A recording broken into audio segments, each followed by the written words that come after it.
La célèbre émission de télé Quotidien est allée faire une enquête dans une fameuse, je n'ose pas dire célèbre, cité de Marseille, la cité des Flamands.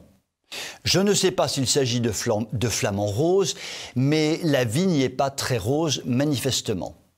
Nous découvrons en effet que la cité des Flamands est très officiellement en état de sécession du territoire. On connaissait la République de Venise, la République de Saint-Marin, la République de Saint-Malo, qui s'est déclarée indépendante du Royaume de France en 1590, mais je vous fiche mon billet, comme dit tante Gertrude quand elle va dire quelque chose d'intelligent, que vous ne connaissiez pas la République de la Cité des Flamands. C'est pourtant très simple, un territoire avec ses codes, ses frontières, ses contrôles, sa police et ses lois. Son chef d'État et ses ministres sont plus ou moins secrets car ils n'ont pas forcément envie de finir criblés de balles à la Kalachnikov. Mais une chose est sûre, ce ne sont ni Macron ni Darmanin. Comme l'ont expliqué les échevins de la Cité des Flamands aux journalistes, vous voyez Macron, les Français lui obéissent. Bon, ici c'est pareil, les gens qui veulent entrer dans le quartier, ils nous obéissent. Fermez les guillemets.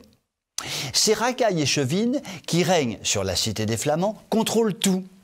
Les points de deal, bien sûr, puisque tout tourne autour de la drogue, et les voitures qui vont et viennent.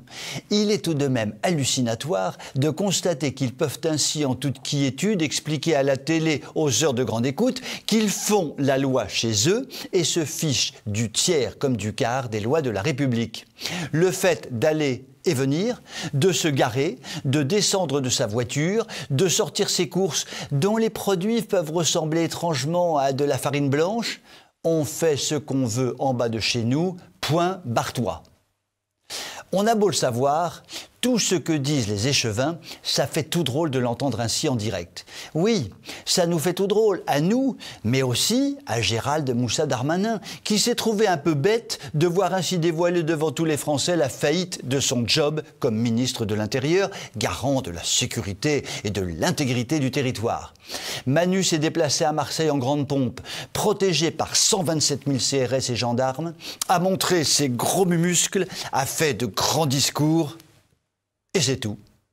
Vous avez dit politique spectacle ? 27 milliards de décisions fondamentales ont été annoncées. Tout allait rentrer dans l'ordre, vous allez voir ça. Les habitants de la République de la Cité des Flamands Roses ont bien rigolé puisqu'ils savent que rien ne sera fait. Cette belle République a encore de beaux jours devant elle, sauf si en 2022...